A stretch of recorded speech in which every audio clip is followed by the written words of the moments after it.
कैसे हैं भाई आप सभी लोग। आशा उम्मीद है सभी लोग बढ़िया होंगे। बेटा कल जो हमने लोअर की टेस्ट सीरीज शुरू की है, जिसमें हम 30 क्लास में पूरी जीएस और उत्तराखंड का रिवीजन करा रहे हैं, साथ के साथ उसमें करंट अफेयर्स को भी रखने वाले हैं। तो उसकी एक क्लास हमारी कल कंप्लीट हो गई थी। तो कल हमने प्राचीन भारत की पहली क्लास को हमने कंप्लीट किया था। तो आज की जो क्लास है, इस आज की क्लास का मतलब जो 30 क्लास है उसकी दूसरी क्लास है, और प्राचीन भारत का दूसरी क्लास मैं आज लेकर के आया हूँ। इसमें भी लगभग 50-52 एमसीक्यू रखे गए हैं, और उसके माध्यम से जो बचा हुआ प्राचीन भारत है आज हम उसको कंप्लीट करने वाले हैं। तो कल हमने पढ़ लिया था कि घनानंद तक हमने पढ़ लिया था। तो आज जो हमें शुरुआत करनी है वो शुरुआत करनी है मौर्य काल से। तो मौर्य काल से क्या क्या बातें हो सकती हैं पहले उसको हल्का सा जान लें। तो अगर हमें मौर्य काल को पढ़ना है तो सबसे पहले थोड़ी सी पृष्ठभूमि हमें जाननी पड़ेगी। तो पृष्ठभूमि की अगर बात की जाए तो हमारा जो देश था, इस देश पर समय समय पर विदेशी आक्रमण होते रहे। मगर विदेशी आक्रमण की अगर बात की जाए तो हम सिकंदर के आक्रमण को नहीं पीछे रख सकते। तो सिकंदर के आक्रमण के कारण ही भारत में मौर्य काल की शुरुआत होती है। वो कैसे हुई, क्यों हुई, इसको जरा समझिए। असल में अगर बात सिकंदर की जाए तो सिकंदर जो था ये साहब आपका सिकंदर जो है वो साहब आपका यूनान का रहने वाला था। इसका वास्तविक नाम अलेक्जेंडर द्वितीय था, और इसके जो गुरु थे, गुरु का नाम अरस्तु था। इसके पिता का नाम फिलिप द्वितीय था। माना ऐसा जाता है कि इसके पिता फिलिप द्वितीय ने विश्व विजेता बनने का सपना देखा। तो इस सपने को पूरा करने के लिए अलेक्जेंडर द्वितीय ने अपने युद्ध अभियानों की शुरुआत की, और इसी युद्ध अभियान के क्रम में ये सन 326 बीसी में भारत पर आक्रमण करता है। जब सिकंदर भारत पर आक्रमण कर रहा था तो उसी समय पर इसका जो प्रवेश था वो तक्षशिला के रास्ते होना था। तक्षशिला के राजा थे संजय शशि अम्बिकुल। इन्होंने सिकंदर के सामने समर्पण कर दिया, और सिकंदर को भारत में आने के लिए अपने राज्य से सुविधा भी उपलब्ध कराई और रास्ता प्रदान किया। तो इस समय पर तक्षशिला के अंदर एक विश्वविद्यालय था जो तक्षशिला विश्वविद्यालय के नाम से जाना जाता है। तो यहाँ पर साहब आपके एक आचार्य थे, आचार्य का नाम था कुटल्य, जिन्हें विष्णुगुप्त या चाणक्य भी कहा जाता है। तो चाणक्य जो थे वो मूल तौर पर साहब आपके पाटलिपुत्र से संबंधित थे, और इस समय पर पाटलिपुत्र के जो राजा थे वो घनानंद थे। असल में सिकंदर भारत पर विजय प्राप्त करना चाहता था। भारत पर विजय प्राप्त करने का मतलब था कि मगध पर विजय प्राप्त करना। तो वो मगध पर आक्रमण करता और अपने साम्राज्य की वहां पर स्थापना करता। तो घनानंद को लगा कि कोई विदेशी शक्ति भारत पर आक्रमण करे तो उससे अच्छा है कि मैं घनानंद को जाकर के सचेत करूं, और सिकंदर को भारत की सीमा में प्रवेश से पहले ही रोक दिया जाए। तो घनानंद वहां से चल पड़ते हैं मगध की ओर। तो एक तरफ घनानंद आ रहे हैं, दूसरी तरफ सिकंदर आगे बढ़ता है, और आगे बढ़ने के बाद ये जो तराई वाला क्षेत्र था, पंजाब और उसके आसपास वाला क्षेत्र था, यहाँ पर एक राजा थे, राजा का नाम था पोरस या पुरु। तो राजा पोरस और पुरु ने सिकंदर को रोकने की कोशिश की, और इनके बीच में एक भीषण युद्ध लड़ा गया जिसे हाइडेपीस का युद्ध कहा जाता है। इस हाइडेपीस के युद्ध में सिकंदर की जीत हो जाती है, पुरु हार गए। परंतु पुरु की वीरता से प्रभावित होकर के सिकंदर इन्हें इनका साम्राज्य वापस कर देता है, और सिकंदर आगे बढ़ता है। सिकंदर आने के बाद आगे पहुंचता है और रावी नदी के तट पर अपना घेरा डाल देता है। अब दूसरी तरफ उधर क्या होता है कि उधर सिकंदर जो है वो घनानंद के पास पहुंचते और घनानंद को सचेत करने की कोशिश करते। मगर घनानंद एक अयोग्य शासक था जो हमेशा शराब में या मंदिरों में साहब आपका व्यस्त रहता था। तो उसने घनानंद का अपमान किया, और अपमान करके उसको पाटलिपुत्र यानी कि मगध से निष्कासित कर दिया। अब घनानंद अपमानित होकर के वापस रास्ते में आ रहे थे तक्षशिला की ओर। तो रास्ते में एक जंगल में इन्हें एक बच्चे पर नजर पड़ी। उस बच्चे का नाम चंद्र था, जिसकी माता का नाम मूरा था। तो होता यह है कि चंद्र जो बच्चा है वो अपने पशुओं को चरा रहा है, और पशुओं को चराते हुए एक सिंहासन पर बैठ करके बच्चों के खेल खेल में न्याय का काम कर रहा है। तो चंद्रगुप्त से इस चंद्र नाम के बच्चे से चाणक्य बड़े प्रभावित हुए, और इसकी माता मूरा से इसे 1000 के पाषाण में खरीद लिया। यही चंद्र आगे चल करके चंद्रगुप्त मौर्य के नाम से प्रसिद्ध हुआ। तो चंद्रगुप्त मौर्य पर चाणक्य अपनी चाणक्य नीति का प्रयोग करते हैं, और इसे सिकंदर की सेना में शामिल कर देते हैं। चंद्र क्या करता है कि धीरे धीरे थोड़ा थोड़ा जहर मिला करके सिकंदर की सेना को बीमार करने लगता है, और साथ के साथ ये फैला देता है कि ये नदी जो है शापित नदी है, इसे पार करने पर लोगों की मृत्यु होती है, लोग बीमार पड़ जाते हैं। यही होता है कि सिकंदर की सेना बीमार पड़ने लगी, और सिकंदर की सेना ने हाथ खड़ा कर दिया कि हम नदी को पार नहीं करेंगे। और सिकंदर 19 महीने रहने के बाद भारत से वापस लौट गया, और आगे चल करके 323 में बेबीलोन में इसकी मृत्यु भी हो जाती है। तो ये जो सिकंदर का आक्रमण था इसने भारत पर ज्यादा प्रभाव तो डाला नहीं, परंतु इतना प्रभाव डाला कि चंद्रगुप्त अब सिकंदर को वापस भेज करके एक सेना तैयार करता है और उस सेना की सहायता से इस घनानंद को गद्दी से हटाकर इस मगध के ऊपर एक साम्राज्य की स्थापना करता है, जिस साम्राज्य को साहब आपका मौर्य साम्राज्य के नाम से जाना गया है। तो हम कह सकते हैं कि जो मौर्य साम्राज्य की स्थापना हुई है वो सिकंदर के आक्रमण के बाद हुई है। अब इस मौर्य काल की अगर बात की जाए तो मौर्य काल की अगर मैं आपसे बात करूंगा तो आपको पता होना चाहिए कि जो मौर्य काल है, इस मौर्य काल के सबसे प्रभावशाली शासक जो है वो तो चंद्रगुप्त है। चंद्रगुप्त के बाद इनका बेटा बिंदुसार गद्दी पर बैठा और बिंदुसार के बाद जो सबसे प्रभावशाली शासक बैठता वो था सम्राट अशोक। सम्राट अशोक प्रसिद्ध अपने अभिलेखों के लिए, तो उस पर अभी हम बाद में चर्चा करेंगे। तो पहले हम अपने सवाल की ओर आते हैं। तो पहला सवाल क्या कहता है? पहला सवाल ये कहता है कि साहब कि किसने सैंड्रोकोटस यानी कि चंद्रगुप्त मौर्य और सिकंदर के बीच में जो भेंट हुई है इसके उल्लेख की जानकारी प्रदान की है? तो सिकंदर और चंद्रगुप्त मौर्य, जिसे यूनानी ग्रंथों में सैंड्रोकोटस भी कहा गया है, तो आपको ध्यान रखना है कि इसके बीच में जो मुलाकात हुई है इसका जो उल्लेख है वो किया है साहब आपका जस्टिन नाम के एक इतिहासकार ने। असल में जो जस्टिन थे एक यूनानी इतिहासकार थे, इन्होंने किताब लिखी है। इस किताब का नाम है साहब आपका एपिटोन, और इस एपिटोन नाम की किताब में ही इन्होंने चंद्रगुप्त को सैंड्रोकोटस कहकर के संबोधित किया है और साथ के साथ इन्होंने सिकंदर और चंद्रगुप्त मौर्य की मुलाकात का भी उल्लेख किया है। ये पॉइंट आपको ध्यान रखना है। अच्छा, यहाँ पर एक और इतिहासकार आपके दिए गए हैं जिनका नाम है प्लानी। तो प्लानी की एक पुस्तक है बड़ी प्रसिद्ध है जिसका नाम है साहब आपका जिसका नाम है नेचुरल हिस्ट्री। ध्यान रखना, नेचुरल हिस्ट्री जो है वो इनकी बुक का नाम है। अगर स्ट्राबो की बात की जाए तो इनकी जो किताब है इस किताब का नाम है साहब आपका जियोग्राफिका। ध्यान रखना, जियोग्राफिका इनकी बुक का नाम है। और मैगस्थनीज तो आपको भूलना ही नहीं है कि मैगस्थनीज क्या था। असल में जब सिकंदर वापस चला गया तो सिकंदर का सेनापति सेल्यूकस भारत पर फिर से आक्रमण करता है। इस बार इसका सामना चंद्रगुप्त मौर्य के साथ हुआ और चंद्रगुप्त मौर्य ने सेल्यूकस को हरा दिया और हराने के बाद इन दोनों के बीच में एक समझौता हुआ। समझौते के तहत जो सेल्यूकस की बेटी थी हेलेना, उस हेलेना का विवाह चंद्रगुप्त मौर्य के साथ करवाया गया और चंद्रगुप्त मौर्य के साथ विवाह करवाने के साथ साथ तो इस हेलेना के साथ एक इतिहासकार भारत में आया था। तो जो इतिहासकार भारत में आता उसका नाम क्या था साहब आपका मैगस्थनीज था। और इस मैगस्थनीज ने किताब में चंद्रगुप्त मौर्य के प्रशासन का वर्णन किया है। तो इसकी जो किताब है इस किताब का नाम है साहब आपका इंडिका। ध्यान रखना है कि इसकी जो किताब है वो किताब कौन सी है? इंडिका है। ये पॉइंट आपको ध्यान रखना है। अच्छा, यहाँ से आप एक बात और ध्यान रख सकते हैं कि जो चंद्रगुप्त मौर्य था, इस चंद्रगुप्त मौर्य के जो गुरु थे, गुरु का नाम कौटिल्य विष्णुगुप्त यानी कि चाणक्य था। और इनके द्वारा साहब एक जो किताब लिखी गई है उस किताब का नाम आपको पता होना चाहिए। उस किताब का नाम है साहब अर्थशास्त्र। और ये जो अर्थशास्त्र है, नाम से ऐसा लगता है कि जैसे इसका संबंध इकोनॉमिक्स से होगा, तो परंतु इसका संबंध इकोनॉमिक्स से नहीं है। ये साहब आपका राजनीति पर आधारित एक किताब है। ये पॉइंट आप ध्यान रखेंगे। तो ये अर्थशास्त्र जो है राजनीति पर आधारित एक किताब है। अच्छा, चंद्रगुप्त से एक बात और ध्यान रखेंगे कि चंद्रगुप्त ने अपने अंतिम समय में जैन धर्म को अपना लिया था। असल में जैन धर्म की दिगंबर शाखा से संबंधित था। तो ये बिंदुसार को गद्दी सौंप करके दक्षिण की ओर पलायन करता है और दक्षिण में जाकर के श्रवणबेलगोला नाम की स्थान है और यहाँ पर जाकर के सल्लेखना विधि से अपने प्राण त्याग देता है। सल्लेखना विधि जैन धर्म में प्राण त्यागने की एक प्रथा है जिसमें जैन धर्म के अनुयायी अपने शरीर को कष्ट देते हैं। बाल उखाड़ते, भोजन का त्याग करना, एक टाइम भोजन ले लेना, इन सब प्रक्रियाओं से अपने शरीर को त्यागते हैं। तो ये सल्लेखना विधि है और इससे प्राण किसने त्यागे थे साहब आपके चंद्रगुप्त मौर्य ने प्राण त्यागे हैं। ये पॉइंट आप ध्यान रखना है, ठीक है। अब आगे बढ़ते हैं अगले सवाल की ओर। देखिए, जैसे जैसे सवाल आएंगे वैसे वैसे हम इन पर डिस्कशन करते चलेंगे। तो अगला सवाल है कि निम्नलिखित में से किस दक्षिणी राज्य का उल्लेख अशोक के अभिलेखों में प्राप्त नहीं होता है? तो सबसे पहले आप जरा अशोक के अभिलेखों के बारे में समझिए। देखिए बेटा, किसी भी चीज का प्रचार करने के जो माध्यम हो सकते हैं वो या तो लिखित माध्यम हो सकता है या फिर मौखिक माध्यम हो सकता है। मौखिक माध्यम लंबे समय तक नहीं चलता, उसको कुछ समय के बाद लोग भूल जाते हैं।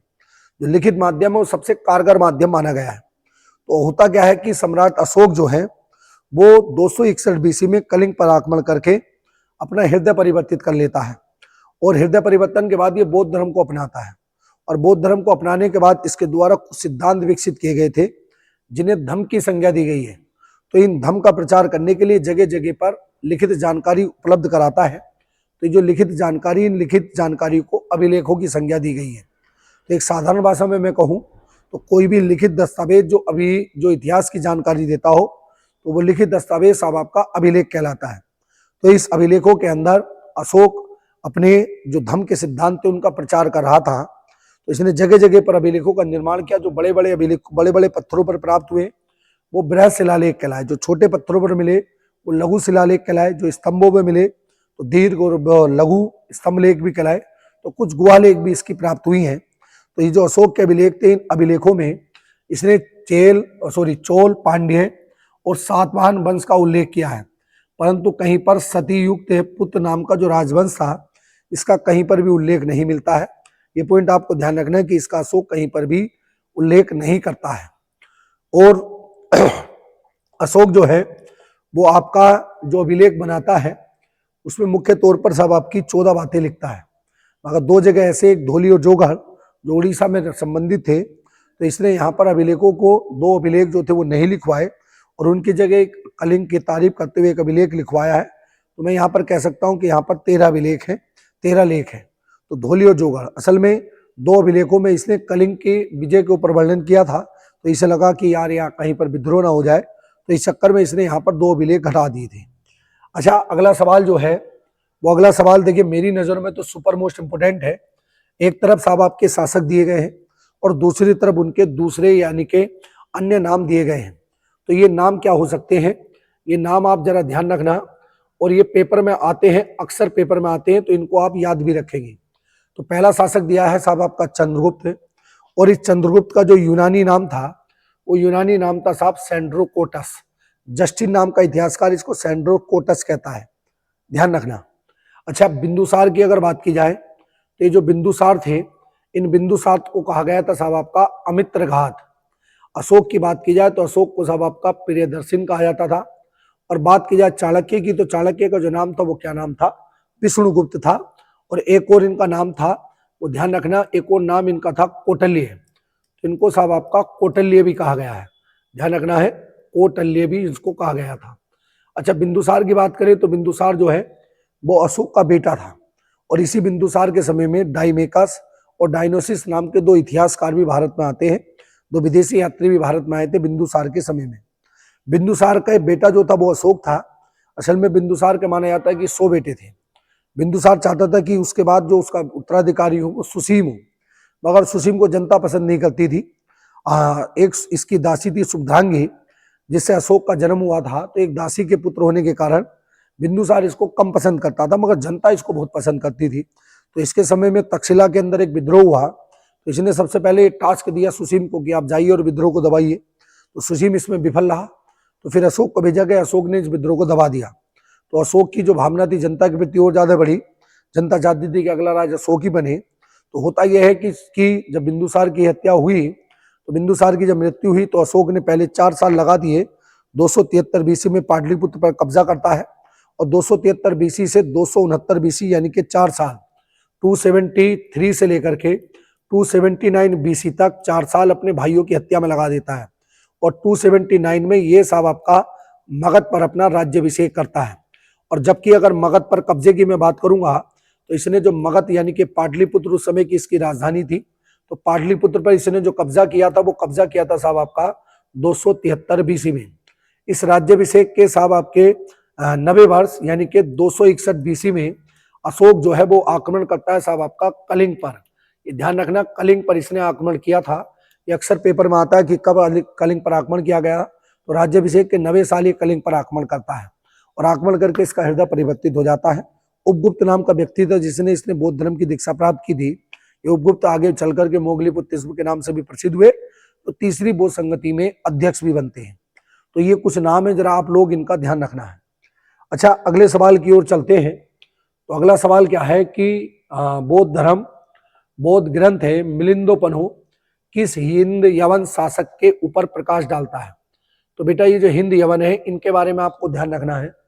असल में हमारे देश में समय समय पर विदेशियों ने भी आक्रमण किए हैं। तो जो विदेशों का आक्रमण होता है उसमें हिंद यवन का भी बहुत महत्व है। तो ये यूनानी भी थे, इनको यूनानी भी कहा जाता था। तो ये जो हिंद यवन है ये भारत में बहुत कुछ करते हैं। जैसे भारत में सबसे पहला सोने का जो सिक्का है, वो सोने का सिक्का साहब आपका हिंद यवन के द्वारा चलाया गया था। ध्यान रखना, सोने का सिक्का। तो पहला जो सोने का सिक्का वो किसने चलाया साहब आपका? हिंद यवन ने चलाया था। ये सबसे महत्वपूर्ण बात है। भारत में पर्दा प्रथा को भी हिंद यवन लेकर के आए थे और फर्श बनाने की परंपरा भी इन्होंने प्रारंभ की। लॉन्ग कोट भी ये शुरू करते हैं। तो कई काम इन्होंने किए हैं। अब इस हिंद यवन का एक शासक का नाम था साहब आपका मिनांडर। और ये जो मिनांडर था, असल में मिनांडर के दरबार में एक साहब आपके बौद्ध धर्मगुरु आते हैं जिनका नाम था नागसेन। अभी जो नागसेन है, नागसेन इसके सामने बौद्ध धर्म के बारे में चर्चा करते हैं। तो मिनांडर इनसे कुछ सवाल पूछता था बौद्ध धर्म के बारे में और नागसेन उसका जवाब देते थे। तो ये जो मिनांडर और नागसेन के बीच में तर्क वितर्क था, इसी का वर्णन नागसेन ने अपनी एक किताब में किया है। उस किताब का नाम क्या है साहब आपका? मिलिंदोपनो। तो ध्यान रखना कि जो मिलिंदोपनो है, इस मिलिंदोपनो के जो लेखक है, लेखक का नाम क्या है साहब? नागसेन है। ध्यान रखना है, नागसेन इसके लेखक है। और ये मिनांडर और इनके बीच में तर्क वितर्क पर आधारित साहब आपकी एक किताब है। आगे बढ़ते हैं। अगला जो सवाल है वो सवाल है कि मौर्य काल में सीता का क्या तात्पर्य है। असल में होता क्या था कि मौर्य काल के जो राजा थे वो कुछ जमीन को अपने पास भी रखते थे।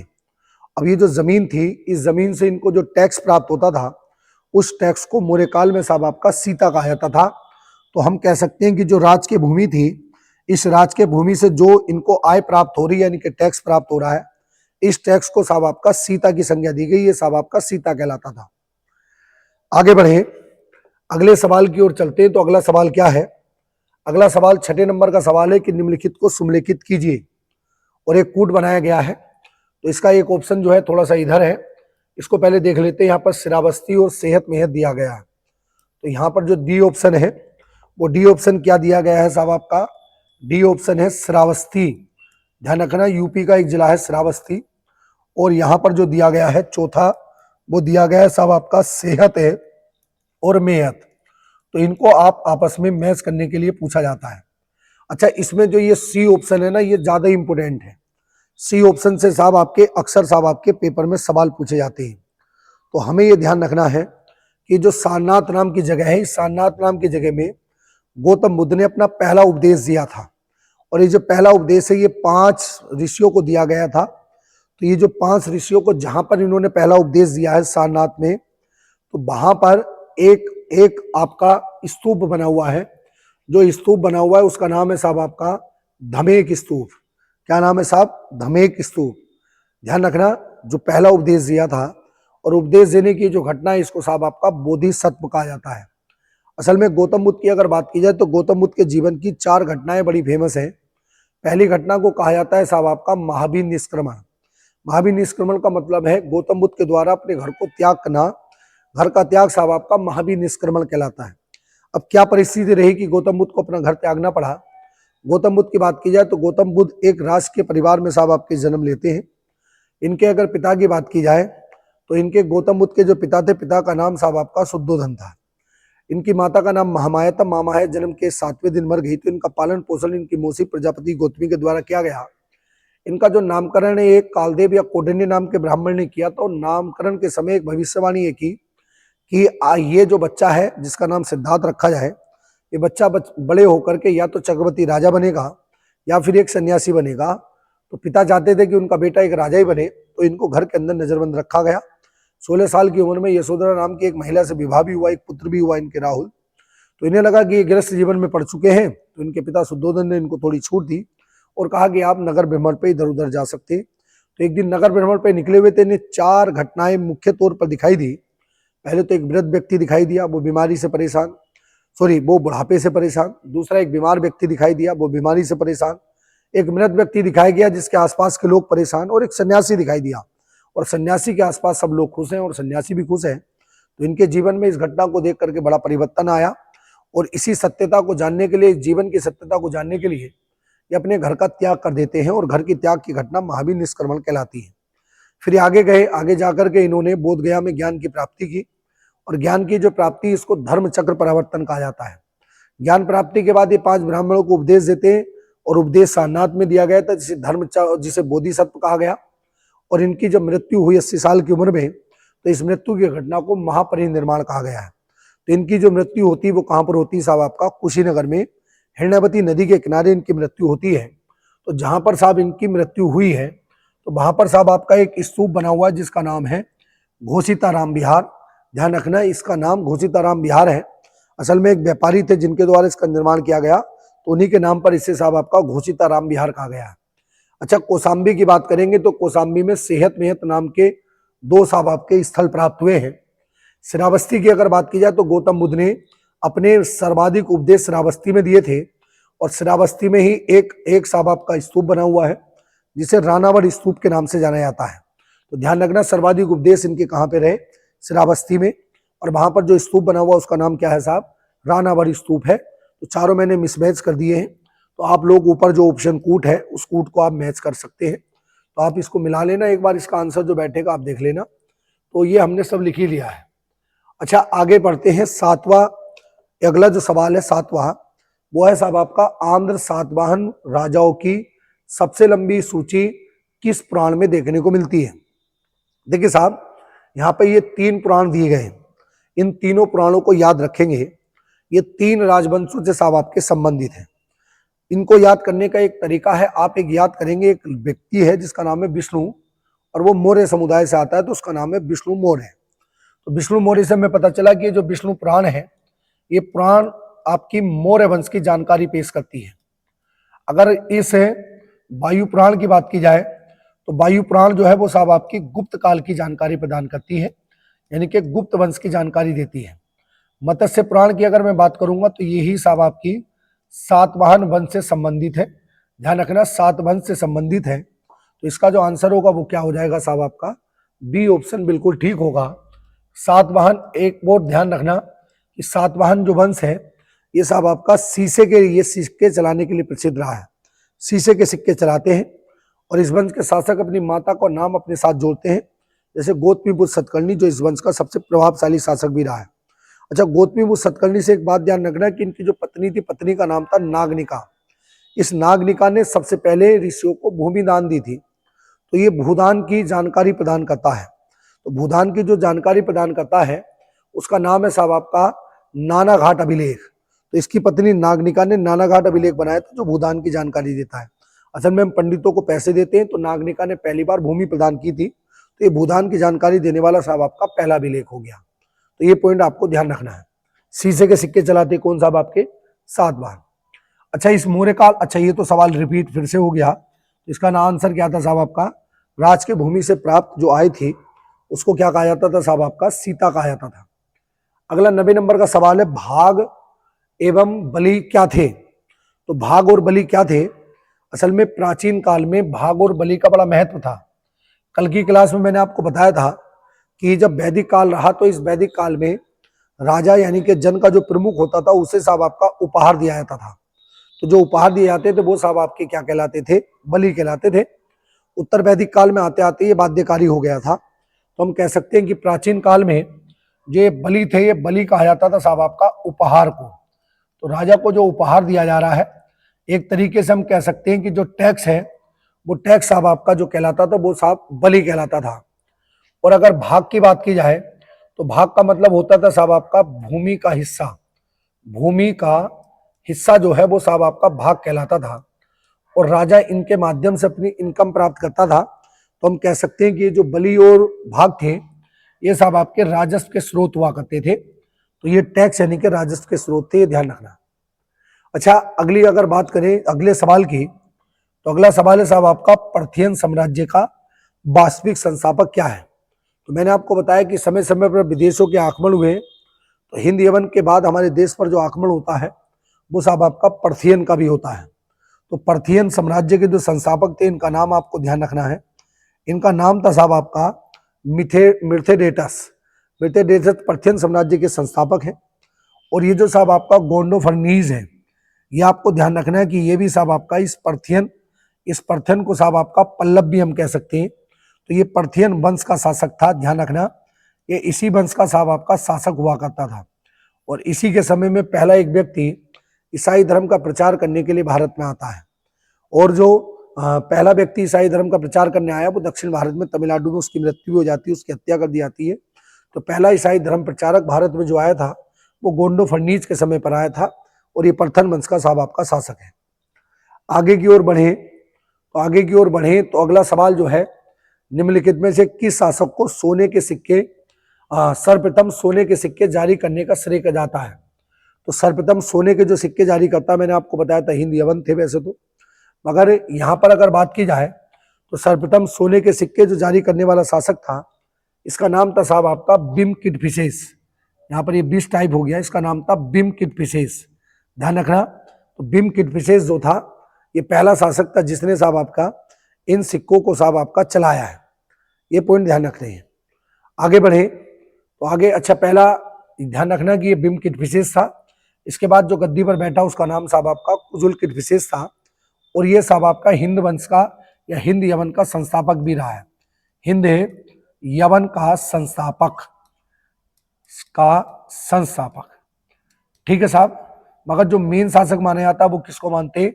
कुजुल किडफिसेस को माना जाता है। आगे बढ़ते हैं। अच्छा आगे अगर बढ़े तो अगला सवाल क्या है कि निम्नलिखित में से जो मौर्य काल है, इस मौर्यकालीन अधिकारियों का अधिकारी माप तोल का जो प्रभावी होता था वो कौन होता था? तो यहाँ पर कुछ 4 अधिकारी दिए गए हैं जो मौर्य काल की प्रशासनिक व्यवस्था को संभालते थे। तो इसमें जो पहला नीचे से अगर हम बात करें तो यहाँ पर जो सूना अध्यक्ष दिया गया है, ये जो सूना अध्यक्ष होता था साहब आपका ये सेना का प्रमुख होता था, तो हम कह सकते हैं कि साहब आपका ये सेनापति था। अगर यहाँ पर सीता अध्यक्ष की बात की जाए तो मैंने आपको बताया कि जो राजा के पास भूमि होती थी, राज की भूमि होती थी, उसे साहब आपका सीता भूमि के नाम से जाना जाता था। तो हम कह सकते हैं कि ये जो था ये कहीं ना कहीं भूमि से जुड़ा था। तो मैं कह सकता हूं कि ये कृषि विभाग का प्रमुख था, कृषि विभाग का साहब अध्यक्ष हुआ करता था, जिसे सीता अध्यक्ष हम कहते थे। अच्छा अगले की अगर बात करें तो यहाँ पर पण्याध्यक्ष दिया गया है।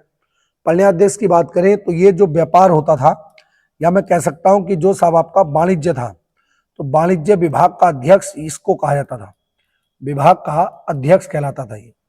अच्छा अगली जो बात करते हैं वो साहब आपका दिया गया है पोतपाध्यक्ष।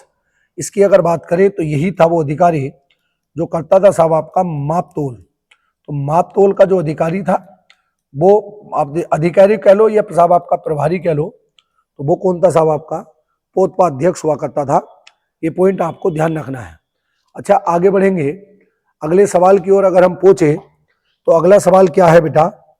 अगला सवाल है 13वां सवाल है कि निम्नलिखित में से राजा के सप्तांक सिद्धांत के अनुसार, राज्य के सप्तांक सिद्धांत के अनुसार जो राज्य था उसका 7वां अंक कौन सा हुआ करता था? ये बहुत इंपॉर्टेंट सवाल है। तो सबसे पहले आपको ध्यान रखना है कि जो सप्तांक सिद्धांत है, इस सप्तांक सिद्धांत को जो पेश किया गया था, इस सप्तांक सिद्धांत को पेश करने वाले जो व्यक्ति हैं इनका नाम है बेटा चाणक्य। तो चाणक्य ने साहब इसको पेश किया था और इन्होंने अपनी इस किताब का नाम था साहब अर्थशास्त्र है, अर्थशास्त्र में इसका उल्लेख किया है। इन्होंने ये बताया कि अगर कोई भी राजा अपने साम्राज्य को फैलाना चाहता, अपने साम्राज्य को मजबूत करना चाहता है, तो उसके पास 7 प्रमुख व्यक्ति होने चाहिए या 7 प्रमुख चीजें होनी चाहिए, उनसे वो अपने साम्राज्य का विस्तार कर सकता है, अपने साम्राज्य को मजबूत कर सकता है। तो ये जो 7 अंग थे, इन्हीं 7 अंगों को साहब आपका सप्तांग कहा गया है और अर्थशास्त्र में इसका उल्लेख है। अब ये 7 अंग कौन कौन थे, इनका क्रम अगर मैं बताऊं इंपोर्टेंस के आधार पर, तो पहला जो व्यक्ति होता था उसको कहा जाता था साहब आपका स्वामी। तो पहला जो था उसका स्वामी का मतलब होगा यहाँ पर साहब आपका राजा। तो सप्तांग का जो सबसे पहला व्यक्ति होना चाहिए वो होना चाहिए राजा। राजा के बाद दूसरा जो व्यक्ति होना चाहिए वो होना चाहिए साहब आपका अमात्य, यानी कि मंत्री होना चाहिए। दूसरा अंग मंत्री होना चाहिए।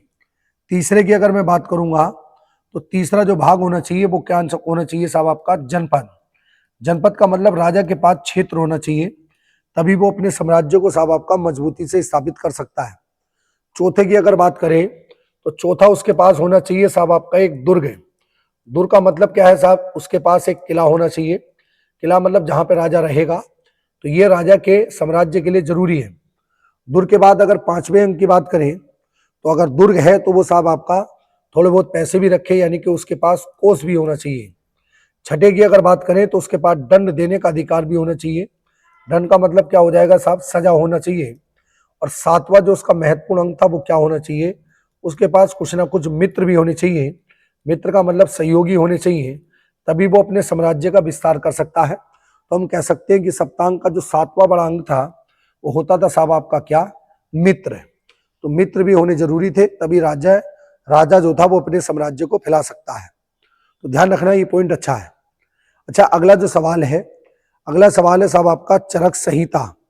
तो चरक संहिता जो है, इस चरक संहिता के अंदर कितने अध्याय यानी कि अध्याय और खंड हैं। तो चरक संहिता की अगर बात की जाए तो चरक संहिता जो है वो साहब आपकी चिकित्सा पर आधारित एक किताब है। ध्यान रखना, तो ये चिकित्सा पर आधारित साहब आपकी एक किताब है। और इसके अगर लेखक की मैं बात करूंगा तो इसको जो लिखा है वो किसने लिखा है साहब आपका, चरक ने लिखा है। तो चरक के द्वारा साहब आपकी ये किताब लिखी गई है। और इस किताब के अंदर 120 अध्याय है और 8 इसके अंदर साहब आपके खंड हैं।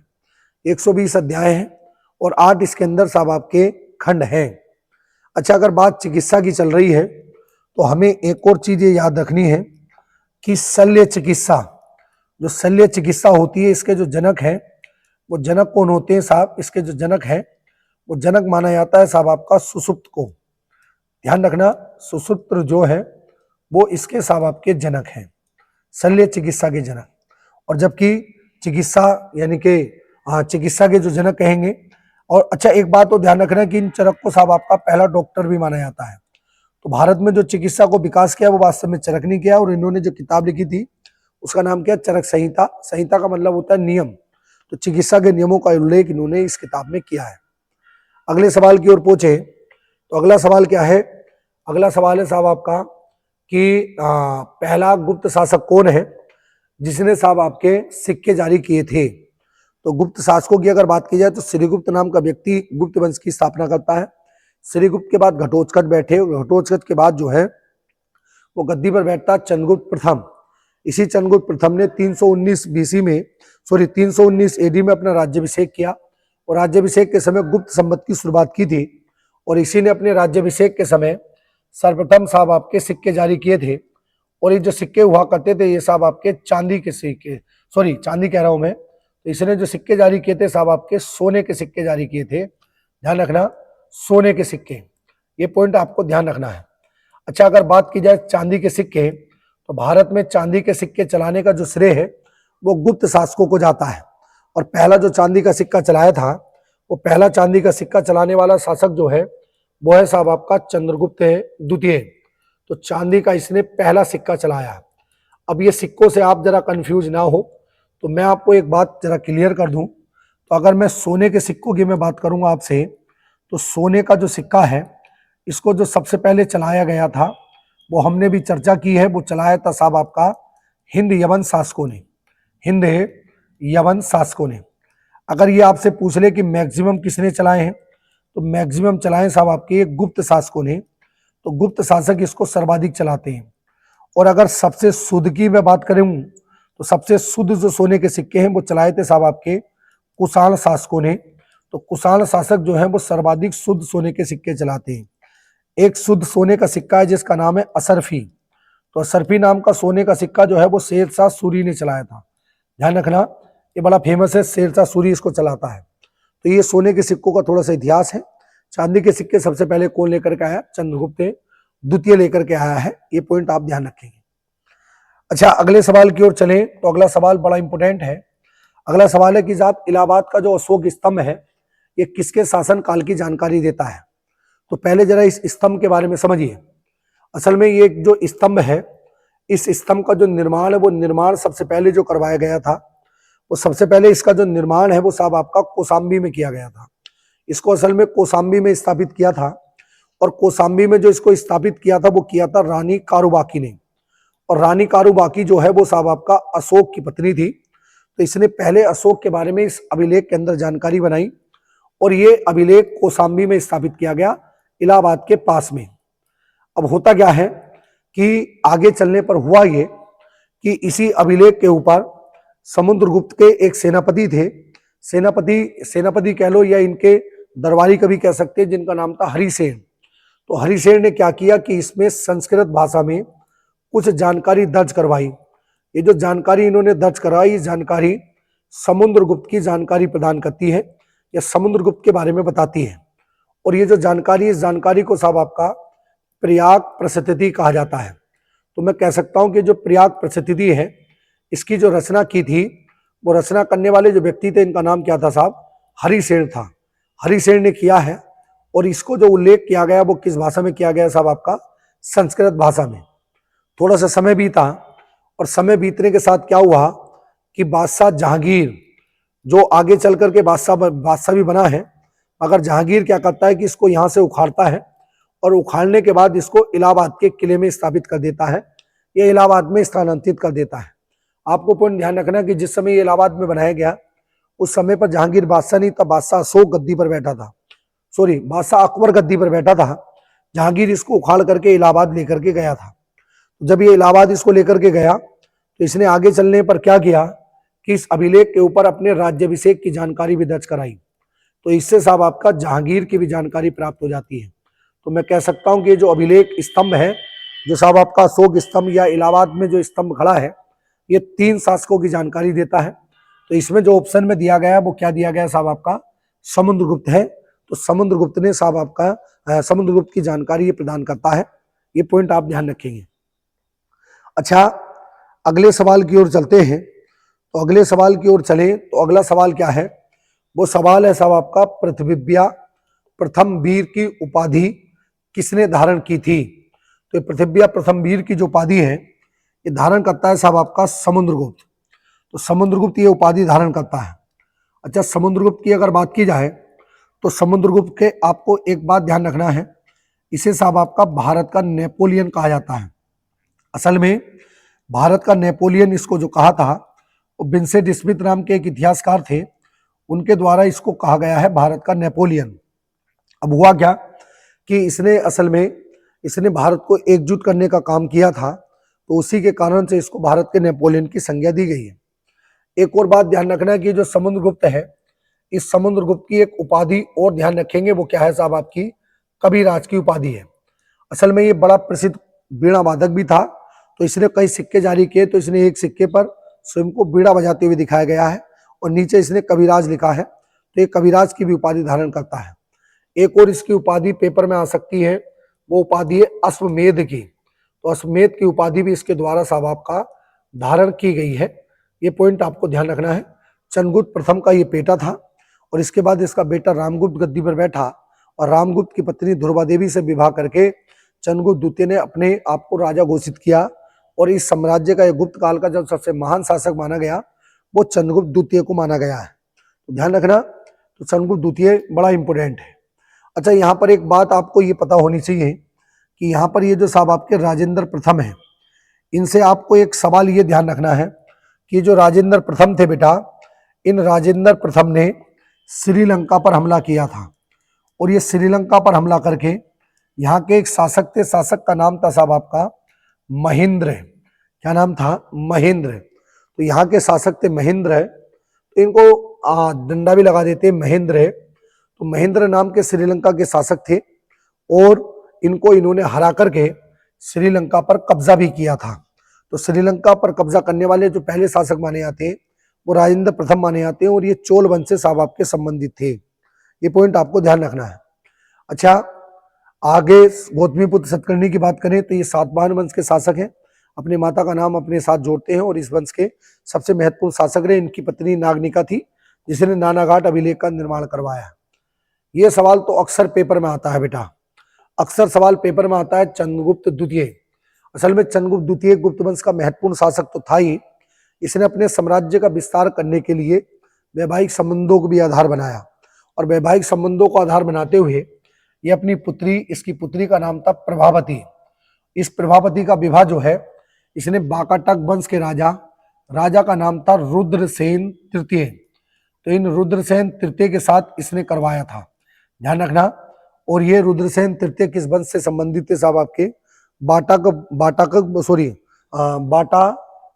बाकाटक वंश से संबंधित थे, ध्यान रखना। इनके साथ इसका विवाह करवाया गया था। ये पॉइंट अच्छा है। अच्छा, अगला सवाल है कि कौन सा प्रथम गुप्त शासक है जिसने परम भागवत की उपाधि को धारण किया था। तो परम भागवत की उपाधि धारण करने वाला जो पहला शासक है वो साहब आपका चंद्रगुप्त द्वितीय था। अच्छा, चंद्रगुप्त द्वितीय ने एक और उपाधि धारण की थी, वो उपाधि थी साहब विक्रमादित्य की। ध्यान रखना, विक्रमादित्य की उपाधि धारण करता है। एक और पॉइंट ध्यान रखना कि इसके दरबार में 9 प्रमुख व्यक्ति रहा करते थे जिन्हें नवरत्न की संज्ञा दी गई है, जिसमें कालिदास सबसे फेमस रहे। कालिदास सबसे फेमस थे। 12 महीर इसके अंदर शामिल थे और शंकु इसके अंदर शामिल थे। अमर सिंह इसके अंदर शामिल थे। बरूची इसके अंदर शामिल थे। कई इतिहासकार इसके अंदर शामिल थे। तो 8 जो प्रमुख व्यक्ति इनको नवरत्न कहा जाता है। एक बात वो ध्यान रखेंगे कि जो आर्यभट्ट है जिन्होंने शून्य का आविष्कार भी किया है, तो ये इसके समकालीन थे, परंतु ये नवरत्न का हिस्सा नहीं थे। ये पॉइंट आपको ध्यान रखना है। एक और बात आपको ध्यान रखनी कि इसने कुतुब मीनार के निकट दिल्ली में, तो दिल्ली में इसने कुतुब मीनार के निकट एक लौह स्तंभ की स्थापना की है। तो इसने यहाँ पर साहब आपका एक लौह स्तंभ स्थापित किया है और ऐसा माना जाता है कि इस पर कभी भी जंग नहीं लगती। ये कुतुब मीनार के निकट में साहब आपका खड़ा हुआ है। एक और पॉइंट आपको ध्यान रखना है कि इसी चंद्रगुप्त द्वितीय के समय में एक चीनी यात्री भारत में आता है जिसका नाम था फायान, और इस फायान की विशेषता थी कि ये भारत में आने वाला पहला चीनी यात्री था जो इसी चंद्रगुप्त के समय में साहब आपका भारत आया था। तो ये कुछ पॉइंट है, आप इससे ध्यान रखना है। आगे बढ़ते हैं, अगले सवाल की ओर चलें। तो अगला जो सवाल है वो सवाल है कि प्रसिद्ध, ये देखिए ये सवाल है, प्रसिद्ध चीनी यात्री फायान किसके शासनकाल में भारत आता है।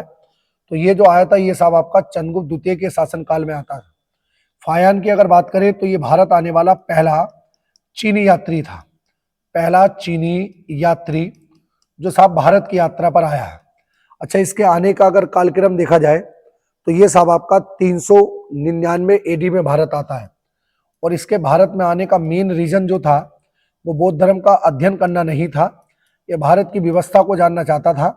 तो ये इसी कारण से साहब आपका ये भारत आया, और इसने जो भी कुछ देखा उसके आधार पर इसने किताब लिखी है। उस किताब का नाम है साहब आपका फो क्योकी। तो फो क्योकी नाम की जो बुक है वो किसके द्वारा लिखी गई साहब आपका, फायान के द्वारा लिखी गई है। ये पॉइंट आप ध्यान रखेंगे। अच्छा, एक और चीनी यात्री था हेनस्वांग, वो हर्ष के समय में आता है भारत में, हर्षवर्धन के समय में वो भारत आया था, उसको आगे देखेंगे। अच्छा, अगला सवाल है कि गुप्त काल में औषधि के क्षेत्र में अपने कार्य के लिए जाने जाते हैं। तो औषधि के क्षेत्र में जो जाने जाते हैं वो कौन थे साहब आपके, सुषुप्त थे। ध्यान रखना, ये जो सुषुप्त है ये साहब आपके इस काल के लिए जाने जाते हैं, औषधि के लिए जाने जाते हैं। एक और ध्यान रखना कि इसी गुप्त काल में चरक और थे, तो ये दोनों बड़े प्रसिद्ध थे, इस काल के बड़े प्रसिद्ध डॉक्टर रहे हैं। तो इन दोनों का पॉइंट आपको ध्यान रखना है। अगले सवाल की ओर चलते हैं। तो अगला सवाल है सूची 1 को सूची 2 से मिलाना है। तो यहाँ पर कुछ शासक दिए हैं, तो कुछ शासक दिए हैं, इन शासकों की पत्नी के साथ इनको मैच करना है।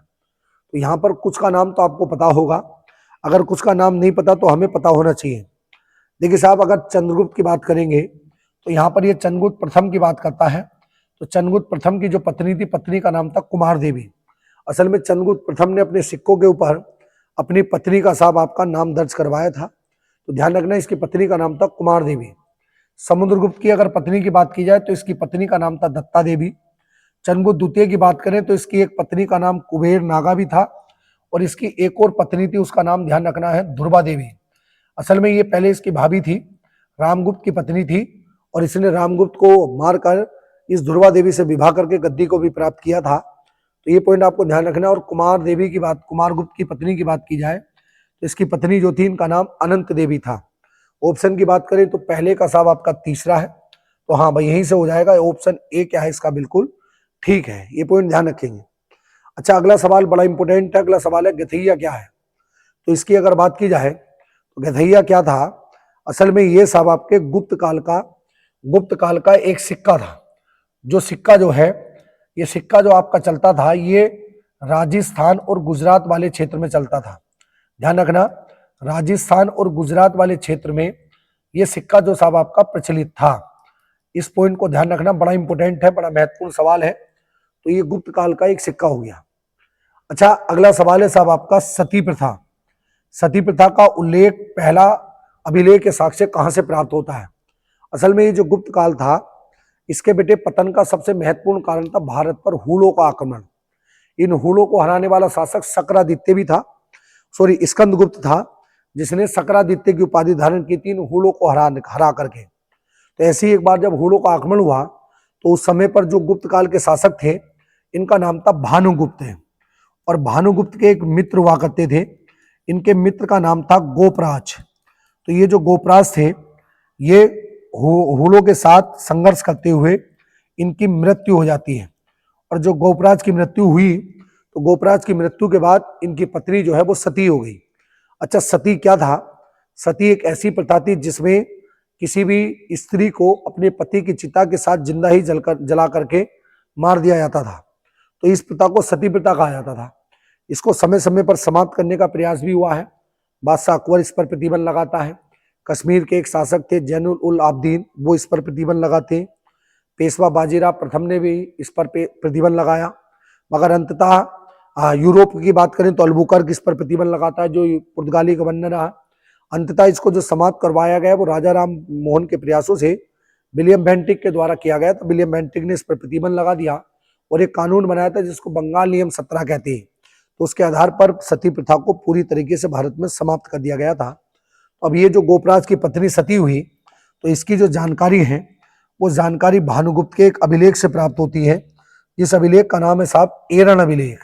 तो ध्यान रखना है कि ये जो एरन अभिलेख है ये साहब आपका सती प्रथा की जानकारी प्रदान करने वाला एक अभिलेख है। सती प्रथा की जानकारी साहब आपका ये प्रदान करता है।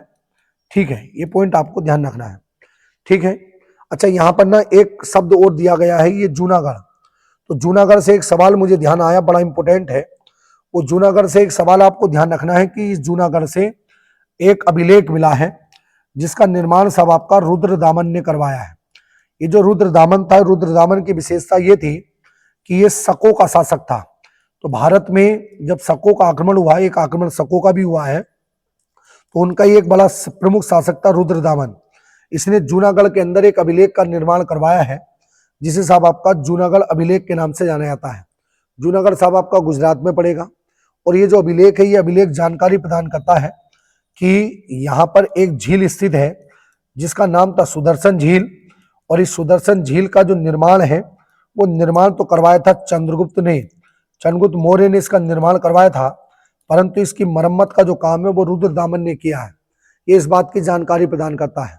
और साथ के साथ ये भी इसमें लिखा गया है कि अशोक भी इसके मरम्मत का काम इसका करवाता है। तो ध्यान रखना कि ये जो जूनागढ़ अभिलेख है ये सुदर्शन झील की जानकारी प्रदान करता है, जिसका निर्माण किसने करवाया था?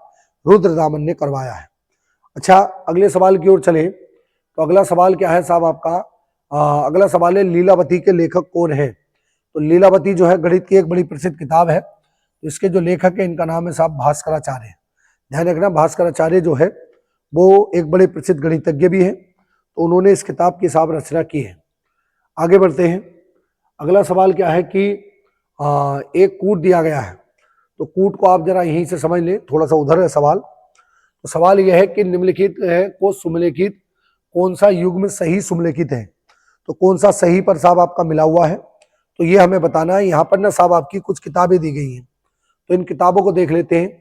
तो पहली किताब दी गई है साहब आपका मृक्षकटिकम। तो मृक्षकटिकम नाम की जो किताब है इसके लेखक शूद्रक है, ये पॉइंट बिल्कुल ठीक है। दूसरे की अगर बात करेंगे तो ये जो बुद्ध चरित्र है, इस बुद्ध चरित्र की रचना साहब आपका वसुबंधु ने नहीं की है। बुद्ध चरित्र की जो रचना है वो रचना करने वाले जो व्यक्ति हैं उनका नाम है साहब आपका अश्व घोष। तो अश्व घोष ने इसकी रचना की है। और एक पॉइंट और ध्यान रखेंगे कि ये जो बुद्ध चरित्र है ये साहब आपकी संस्कृत भाषा का एक साहित्य है, और गौतम बुद्ध के बारे में साहब आपकी जानकारी प्रदान करता है। तो दूसरा ऑप्शन गलत हो गया। मुद्रा राक्षस विशाख दत्त का है, मौर्य काल से संबंधित है। बुद्ध चरित्र के रचनाकार साहब आपके बाणभट्ट है। तो दूसरे को हटा दो, बाकी सब सही है। तो बी ऑप्शन क्या होगा इसका? बिल्कुल ठीक होगा। ये पॉइंट ध्यान रखना है। ठीक है, आगे बढ़े, अगले सवाल की ओर बढ़े। तो अगला सवाल है कि इधर कुछ आविष्कार दिए गए हैं और इधर कुछ साहब आपके प्राचीन विद्वान दिए गए हैं, और ये कह रहा है कि जरा इनको आपस में मिला दो और मिला करके बताओ कि साहब किस विद्वान ने कौन सा काम किया है। तो पहला है साहब आपका पृथ्वी द्वारा सूर्य की परिकल्पना की काल अवधि। ऐसा नहीं है कि साहब हमारे जो विद्वान थे प्राचीन भारत के वो कमजोर थे, उन्होंने बहुत पहले बहुत कुछ जानकारी दे दी थी। जैसे कि पृथ्वी सूर्य के चारों तरफ परिक्रमा करती है, इसकी काल अवधि बताने वाले जो पहले इतिहासकार थे या पहले विद्वान थे, इनका नाम था भास्कराचार्य। भास्कराचार्य ने सबसे पहले ये बताया है। अच्छा, पाई यानी कि पाई के मान की परिकलन करने वाले जो पहले व्यक्ति हैं, इनका नाम आपका क्या था? बुद्धायन था। ये ध्यान रखना। वैसे आर्यभट्ट को भी माना जाता है।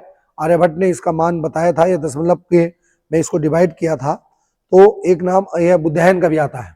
अच्छा, शून्य की खोज की बात करें तो शून्य की खोज आर्यभट्ट ने की है। और सांप सीढ़ी का जो खेल है, इसको बताने वाले जो व्यक्ति हैं साहब, इनका नाम क्या है? ज्ञानदेव है। एक और बात ध्यान रखना कि ये जो साहब आपकी सांप सीढ़ी थी, इस सांप सीढ़ी को जो प्राचीन काल में साहब आपका खेला जाता था, वो मोक्ष भट्ट के नाम से खेलती थी। ध्यान रखना कि इसका जो प्राचीन नाम है, वो प्राचीन नाम था मोक्ष भट्ट। ठीक है, मोक्ष भट्ट, ये इसका प्राचीन नाम था। अब जरा इनको मैच करो, क्या इसका आंसर बैठेगा? तो पहले का कौन सा होता है? दूसरा, या तो ये होगा या फिर ये। दूसरे का कौन सा हो जाएगा साहब आपका? तीसरा। तो बी सी ऑप्शन जो है वो इसका क्या बैठेगा साहब आपका? बिल्कुल ठीक बैठेगा। ये पॉइंट आपको ध्यान रखना है। अच्छा, आगे अगर बढ़ते हैं तो आगे अगर बढ़े तो आगे चर्चा की गई है साहब आपका मोखरी वंश के ऊपर। तो मोखरी वंश की कहानी अगर आप समझें तो मोखरी वंश जो था, इस मोखरी वंश की जो राजधानी हुआ करती थी, वो राजधानी थी साहब आपकी कन्नौज। ध्यान रखना, कन्नौज इसकी राजधानी थी। असल में ये जो मोखरी वंश था, ये मोखरी वंश हर्षवर्धन के समकालीन था। हर्षवर्धन की अगर बात की जाए तो हर्षवर्धन जो था वो साहब आपका, हर्षवर्धन की अगर बात की जाए तो हर्षवर्धन उत्तर भारत में एक वंश हुआ करता था जिसका नाम था पुष्यभूति वंश। तो ये इस पुष्यभूति वंश का शासक था। इस पुष्यभूति वंश की स्थापना पुष्यभूति ने की थी, तो उन्हीं के नाम पर इस वंश का नाम भी पड़ा है। इस वंश के जो चौथे नंबर के शासक थे प्रभाकर वर्धन, उनके बड़े वाले बेटे का नाम राज्यवर्धन था और छोटे वाले बेटे का नाम हर्षवर्धन था, और एक बेटी थी, बेटी का नाम था राज्यश्री। तो राज्यश्री के विवाह के लिए एक स्वयंवर का आयोजन किया गया, और इस स्वयंवर में राज्यश्री ने इसी मोखरी वंश के राजा थे, राजा का नाम था गृहवर्मन। तो इन्होंने गृहवर्मन को साहब आपका पसंद कर लिया था। ध्यान रखना, गृहवर्मन के साथ इन्होंने शादी की थी। तो ये किस वंश के थे साहब आपके? मोखरी वंश के। और इनकी जो शादी होती है वो किसके साथ होती है? राज्यश्री के साथ होती है। और राज्यश्री जो थी वो किस वंश की थी साहब आपकी? वो हर्षवर्धन की बहन यानी कि पुष्यभूति वंश से संबंधित थी। अब थोड़ा सा कहानी में क्या परिवर्तन होता है कि जब ये स्वयंवर का आयोजन किया गया तो इस स्वयंवर में दो और शासक साहब आपके शामिल होते हैं। वो दोनों के दोनों जो हैं इस राज्यश्री के साथ विवाह करना चाहते थे। एक जो शासक था, उस शासक का नाम था देवगुप्त। ये जो देवगुप्त नाम का शासक था, ये उत्तर गुप्त वंश का शासक माना जाता था। देवगुप्त उत्तर गुप्त वंश का शासक था, ध्यान रखना।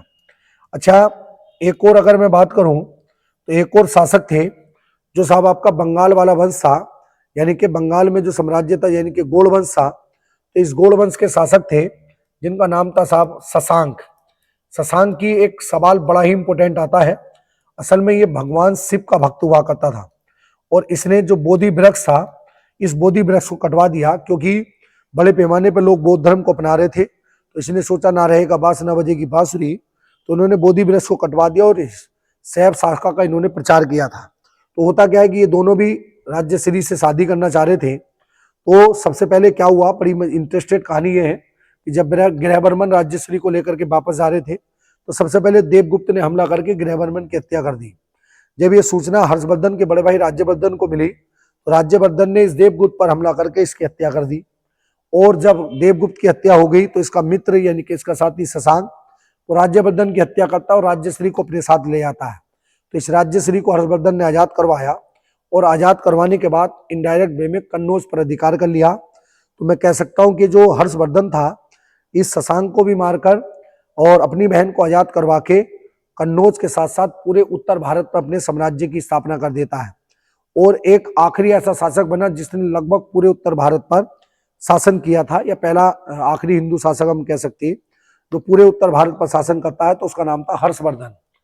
हर्ष से एक सवाल आपका जो सबसे ज्यादा पेपर में आता है, वो पेपर में सवाल ये आता है कि इसी के द्वारा साहब आपका कुंभ मेले का आयोजन किया गया है। असल में ये अपनी संपत्ति को दान किया करता था, तो यहीं से कुंभ मेले का कॉन्सेप्ट साहब आपका शुरू हुआ है।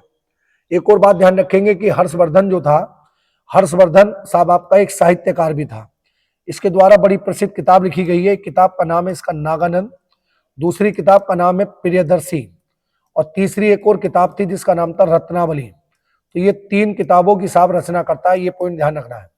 एक और बात ध्यान रखेंगे कि इसी हर्ष के समय में जो नालंदा विश्वविद्यालय था, इसका अध्ययन करने के लिए हेन स्वांग भारत में आया था, और ये भारत में आने के बाद इसने एक किताब लिखी थी। इस किताब का नाम क्या है साहब, इसने सी यू की। तो एक पॉइंट आपको ये ध्यान रखना है कि जो फायान आया है, इस फायान के आने का मोटिव भारत को जानना था, जबकि हेन स्वांग के भारत में आने का उद्देश्य बौद्ध धर्म का अध्ययन करना था। तो पहले नालंदा में पढ़ता है, फिर बाद में इसमें वहां पर ये पढ़ाता भी है, वहां पर इसने पढ़ाया भी था। तो ये पॉइंट आपको ध्यान रखना है।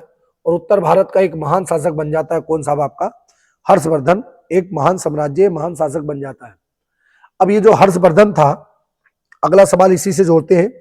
हर्षवर्धन के बारे में ये कहा जाता है कि हर्षवर्धन ने अपने जीवन में कोई भी लड़ाई नहीं हारी, परंतु कहते हैं ना कि शेर को सवा शेर मिल सकता है, तो इसको जो सवा शेर मिले वो साहब आपके मिलते हैं पुलकेशन द्वितीय। तो ये जो पुलकेशन द्वितीय थे, असल में ये चालुक्य वंश के शासक थे।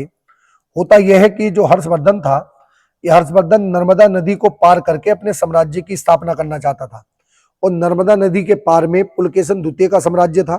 तो पुलकेशन द्वितीय और हर्षवर्धन के बीच में एक युद्ध हुआ, और इस युद्ध में हर्षवर्धन की हार हो गई। और जब इनकी हार हुई तो इस हार की जानकारी इन पुलकेशन द्वितीय ने अपने एक अभिलेख में पेश की है। ये जो इनका बड़ा प्रसिद्ध अभिलेख है, इस अभिलेख का नाम है साहब आपका ऐहोल अभिलेख। ये जो ऐहोल अभिलेख है, ये हर्ष के ऊपर पुलकेशन द्वितीय की हार की जानकारी को प्रदान करता है। ध्यान रखना, नर्मदा नदी के किनारे स्थित है पुलकेशन द्वितीय, साहब इसको बनाता है। अगले सवाल को भी यहीं से देखे तो चीनी यात्री हेन स्वांग, मैंने अभी आपको बताया है, तो ये हर्ष के समय में आया, और ये जो भारत में आया था, ये किसका अध्ययन करने के लिए आया था, नालंदा विश्वविद्यालय में बौद्ध धर्म का अध्ययन करने के लिए आया था। ये पॉइंट आप ध्यान रखेंगे। अच्छा, आगे बढ़ते हैं। अगली अगर बात की जाए तो वो गुज्जर प्रतिहार की है। तो पहले गुज्जर प्रतिहार को समझने के लिए आपको एक पॉइंट समझना है। असल में होता क्या है कि हर्षवर्धन की मृत्यु के बाद इस कन्नौज पर कोई भी महान व्यक्ति शासन नहीं कर पाया। तो इस कन्नौज को लेकर के 3 राजवंशों में संघर्ष प्रारंभ हो गया था। तो 3 राजवंश में जो पहला वाला राजवंश था, इसका नाम था गुज्जर प्रतिहार, और दूसरा वाला जो राजवंश था, इसका नाम था बेटा राष्ट्रकूट है, और तीसरा वाला जो था उनका नाम था साहब आपका पाल। तो तीसरे वाले पाल वंश था। तो ये तीनों आपस में संघर्ष प्रारंभ करते हैं। चूंकि ये संघर्ष 3 साम्राज्यों के बीच में हुआ है, तो इसलिए इस साम्राज्य को साहब आपका त्रिदलीय संघर्ष भी कहा जाता है। ये साहब आपका त्रिदलीय संघर्ष के नाम से प्रसिद्ध हुआ है।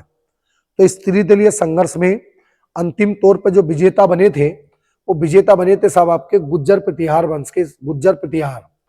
तो ये जो गुज्जर प्रतिहार था, इसी गुज्जर प्रतिहार वंश के जो सबसे प्रतापी शासक माने गए हैं, वो सबसे प्रतापी शासक थे जिनका नाम था महीर भोज। ध्यान रखना, ये महीर भोज सबसे प्रतापी शासक थे। और एक पॉइंट और ध्यान रखेंगे कि ये जो थे, ये हिंदू धर्म में भगवान विष्णु के भक्त थे, यानी कि वैष्णव शाखा को ये मानते थे और विष्णु भक्त थे। ये पॉइंट आपको ध्यान रखना है। और इन्होंने जो उपाधि धारण की थी, वो उपाधि थी साहब आपका आदिवराह की। आदिवराह की उपाधि धारण करते हैं, अर्थात स्वयं को भगवान विष्णु का भक्त ये घोषित कर देते हैं। अगले सवाल की ओर अगर बढ़े तो अगला सवाल जो है, वो सवाल बड़ा इंटरेस्टेड है कि निम्नलिखित में से किस शासक को जनता के द्वारा प्रत्यक्ष रूप से चुना गया था। होता क्या था कि हमारे देश में राजतंत्र वाली व्यवस्था थी, और राजतंत्र की इस व्यवस्था में ये होता था कि राजा जो था, वो राजा अपने बेटे का या अपने उत्तराधिकारी का स्वयं चयन करता था। मगर हमारे देश में कुछ शासक ऐसे भी हुए हैं जिनको जनता के द्वारा साहब आपका चुना गया है, जो जनता के द्वारा साहब आपके चुने जाते हैं। तो इनमें जो पहला शासक था वो था साहब आपका हर्षवर्धन। हर्षवर्धन की बात अगर मैंने की है अभी, तो ये किस वंश का शासक था साहब आपका, पुष्यभूति वंश का शासक था।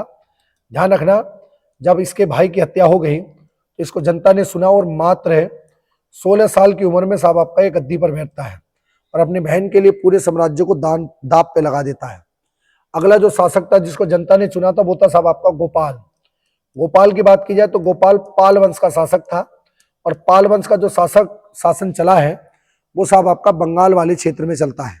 जब गोड़ वंश समाप्त हुआ तो गोड़ वंश को समाप्त करके पाल वंश की स्थापना हुई, और पाल वंश के जो संस्थापक है वो साहब आपके गोपाल ही है, इनको जनता ने चुना था। असल में गोड़ के शासकों से, गोड़ शासन से नाराज हो गए थे, और जब हर्ष यहाँ पर साम्राज्य स्थापित करता है तो जनता अपने बीच में से एक सामंत को नियुक्त करके पाल वंश की स्थापना करवाती है। इसी पाल वंश के एक शासक थे धर्मपाल। धर्मपाल से ध्यान रखना कि इन्होंने बंगाल में विक्रमशिला विश्वविद्यालय की स्थापना की है, और उदंतीपुर नाम का विश्वविद्यालय भी साफ धर्मपाल के द्वारा बनाया गया है।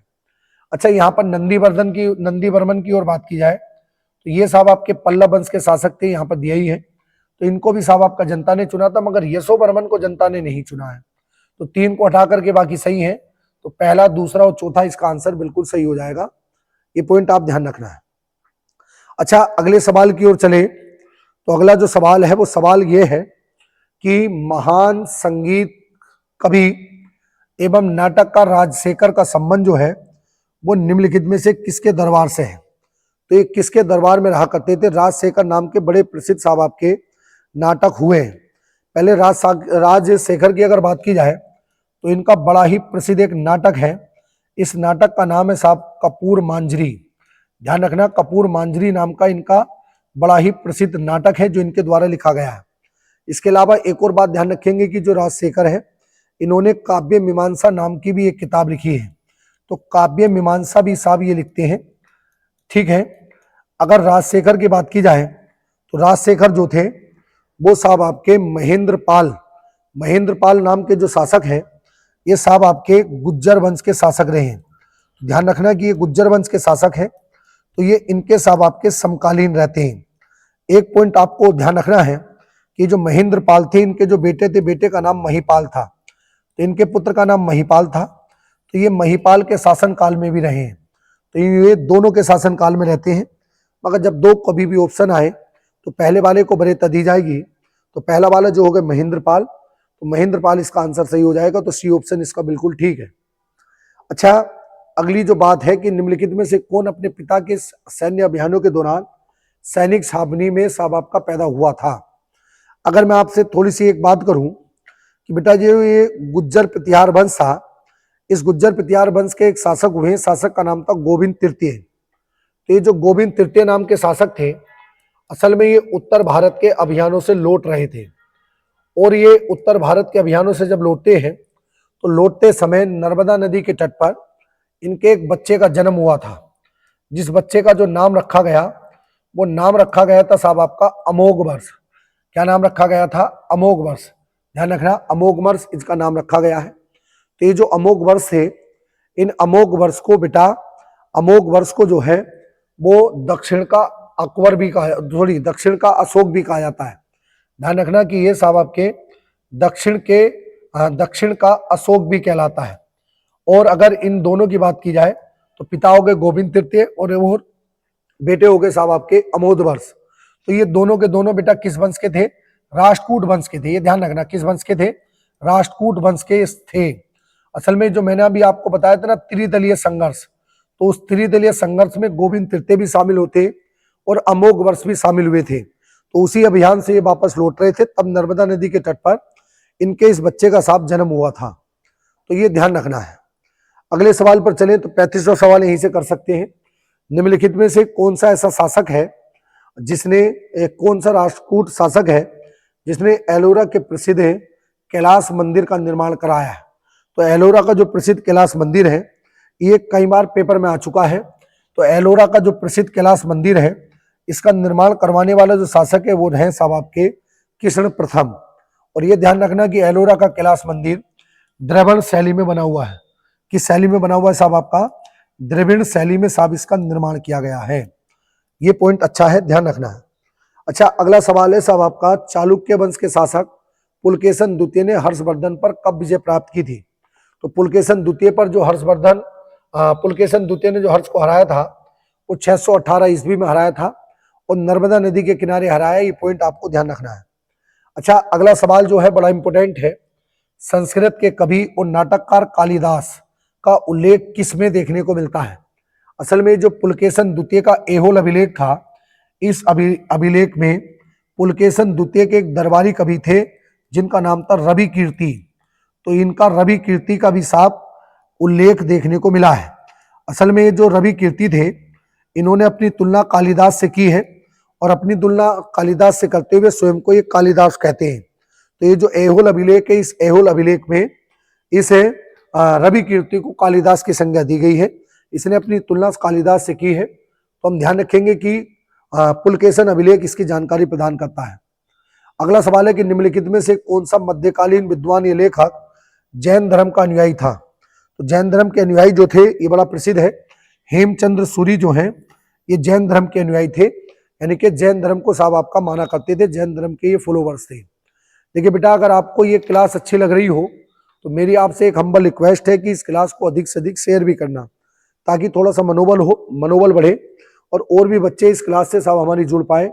और बेटा जो हमारे चैनल पर नए हैं ना, इसको जरा सब्सक्राइब जरूर कर लेना, चैनल के लिंक को जरा शेयर करो, थोड़ा सा बच्चों प्रचार इसका होगा तो अच्छा रहेगा, थोड़ा सा हमारा भी ग्रोथ होगा और बच्चों का भी फायदा होगा। तो आगे अगर बढ़े तो अगला सवाल सुपर मोस्ट इंपोर्टेंट है। अभी तक हमने पढ़ा था कि पुलकेशन द्वितीय जो है वो पुलकेशन द्वितीय हर्षवर्धन को हराता है। अब यहाँ पर पुलकेशन द्वितीय को भी पराजित किया गया और सवाल है कि पुलकेशन द्वितीय को निम्नलिखित में से किस पल्लव शासक के चालुक्य वंश के सम्राट पुलकेशन द्वितीय को पराजित करके उसका वध भी किया और वध करके बतापी कोंड के खिताब को हासिल किया था, या बतापी कोंड की उपाधि जिसने धारण की थी।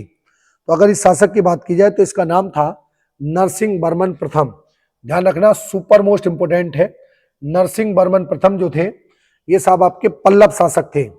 अच्छा, पल्लवों की अगर बात की जाए तो पल्लव जो साम्राज्य रहा या पल्लव जो वंश रहा, इसकी एक राजधानी साहब आपकी बतापी भी हुआ करती थी।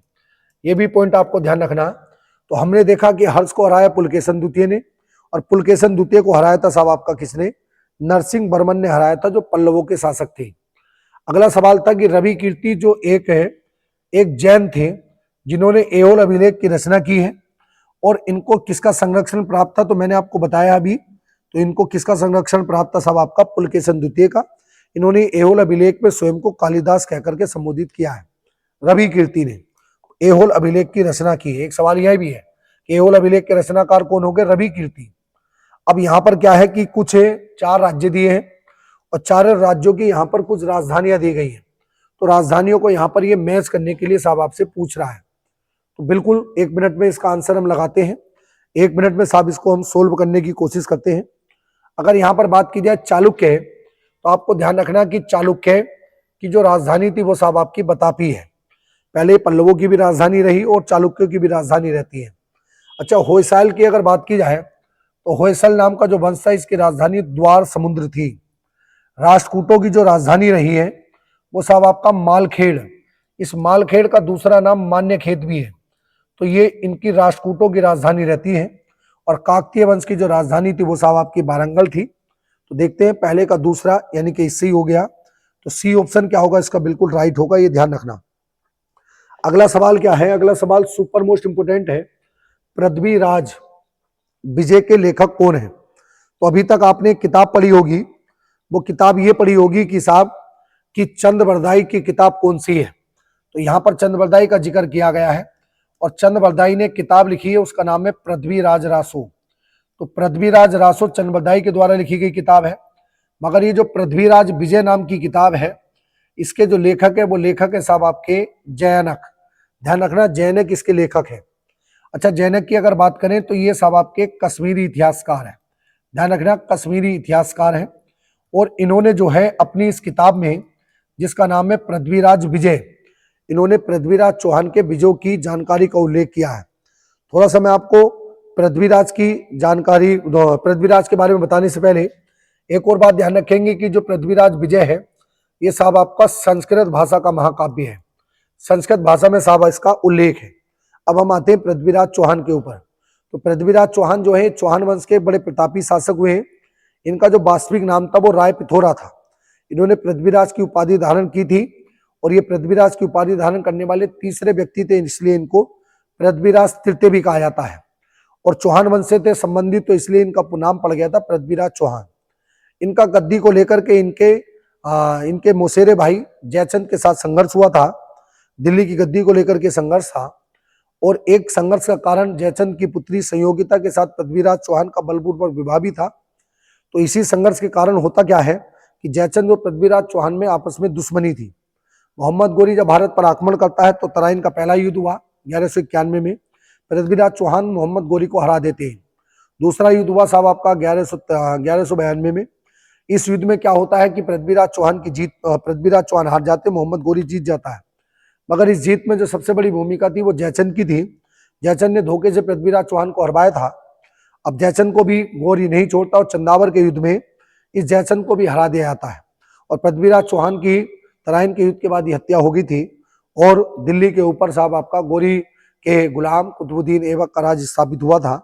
तो वो एक अलग की कहानी है जिसको मध्यकाल में देखेंगे। तो मगर आपको यहाँ पर ध्यान रखना है कि पृथ्वीराज विजय के जो लेखक है इनका नाम क्या है साहब, जयनायक है।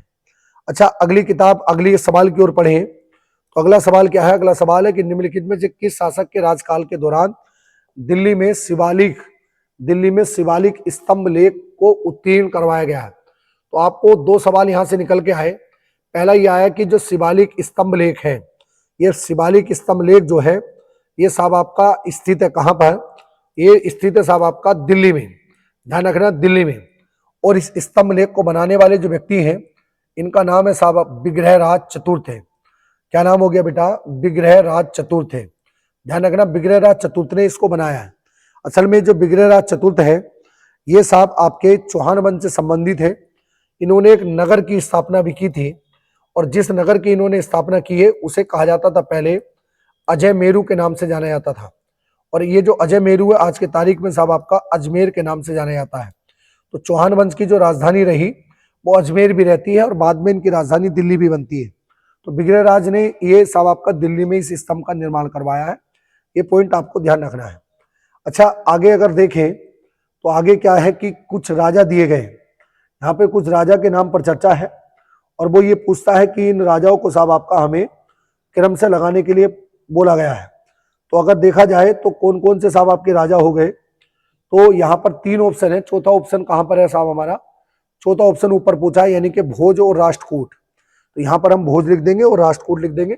अब देख लेंगे कि कौन सा इसमें सही सुमलेखित है। तो ये सही सुमलेखित को पूछ रहा है, तो यहाँ पे लिख देंगे भोज है और आगे क्या लिख देंगे साहब? राष्ट्रकूट।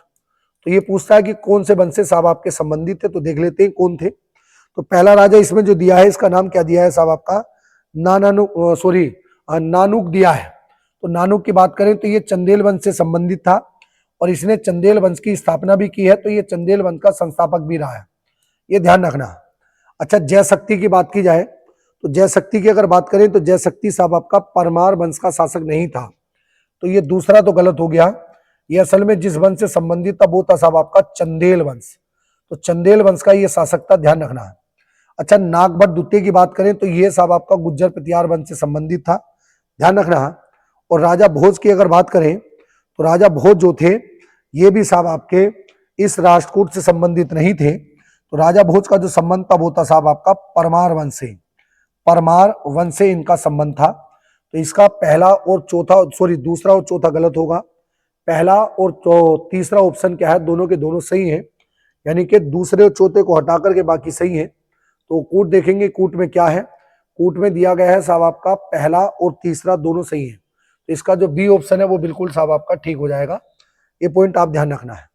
अच्छा, आगे बढ़े तो अगला सवाल क्या है? अगला सवाल है कि काशी कह रहा हूं मैं, कांची के कैलाशनाथ मंदिर और महाबलीपुरम के सौर मंदिर का निर्माण किस शासक के द्वारा करवाया गया है? जो काशी बार बार आ रहा बेटा, कांची का जो प्रसिद्ध है कैलाश मंदिर है। तो कांची की अगर बात करें तो ये कहां पर स्थित है साहब आपका? तमिलनाडु में स्थित है। अब इसका जो निर्माण करवाया गया है वो निर्माण जो करवाने वाला शासक है साहब उसका नाम है नरसिंह वर्मन द्वितीय। ध्यान रखना कि नरसिंह वर्मन द्वितीय ने इसका निर्माण करवाया है। तमिलनाडु राज्य में साहब आपका ये स्थित है। आगे बढ़ते हैं, अगले सवाल की ओर पूछे तो अगला सवाल ये है कि यहाँ पर साहब आपके कुछ राजवंश दिए गए हैं और सामने यहाँ पर उनकी राजधानी दी गई है और ये आपस में सुमेलित करने को बोल रहा है। देखिए बेटा, कभी भी ऐसे अगर कभी भी सवाल आए तो आप लोग ध्यान रखेंगे कि जो हमें पता होता है पहले उसका आंसर लगा देते हैं। तो हमें पता है कि हर्ष की जो राजधानी थी वो कन्नौज रही है। तो दो ऑप्शन इससे तो सही नहीं होगा क्योंकि सारे ही सही हैं। अब देख लेते हैं कि अलग अलग क्या है। तो चालुक्य वंश की जो राजधानी थी वो थी साहब आपकी बादामी। तो बादामी चालुक्य वंश की राजधानी रही। पल्लव दक्षिण में राज करते हैं, तो ये साहब आपके कांचीपुरम इनकी राजधानी थी। ध्यान रखना, कांचीपुरम इनकी राजधानी रही। पांडे की अगर बात करेंगे तो पांडे की जो राजधानी थी वो क्या थी, मदुराई इनकी राजधानी थी। तो मदुराई इनकी राजधानी हो गई। तो कौन सा ऑप्शन सही बैठेगा साहब आपका, ये जो पहला वाला ऑप्शन है ये बिल्कुल ठीक है, यानी कि ए ऑप्शन बिल्कुल ठीक है। तो राजधानी के कुछ सवाल पेपर में आ सकते हैं, एक बार हल्का सा इनको रिकॉल कर लेना ताकि याद रहे। अच्छा, अब ये जो सवाल है कि निम्नलिखित में से कौन सी जोड़ी 6ठी शताब्दी में दक्षिण भारत के राज्यों की राजधानी से सुमेलित नहीं है। तो कौन सी राजधानी इनसे सुमेलित नहीं है, ये सवाल है। अच्छा, जब 6ठी शताब्दी हमारे उत्तर भारत में महाजनपद काल का दौर चल रहा था, या सॉरी मैं कहाँ पहुंच गया बेटा, 6ठी शताब्दी की बात चल रही है। तो जब 6ठी शताब्दी की बात करें तो जब हमारे देश में यहाँ पर गुप्त शासन की बात चल रही थी, तो उसी समय पर हमारे समय में दक्षिण भारत में क्या हो रहा था, 3 राजवंश साहब आपके राज कर रहे थे। तो 3 राजवंश में जो एक राजवंश था, ये साहब आपका केरल और कर्नाटक वाले क्षेत्र में, केरल कर्नाटक थोड़ा बहुत कह सकते हैं, ये तमिलनाडु वाले क्षेत्र में राज कर रहा था। इसका नाम था साहब आपका चेर। और प्रॉपर ढंग से जो तमिलनाडु में राज कर रहे थे वो थे साहब आपके पांड्य, ध्यान रखना पांड्य वंश था।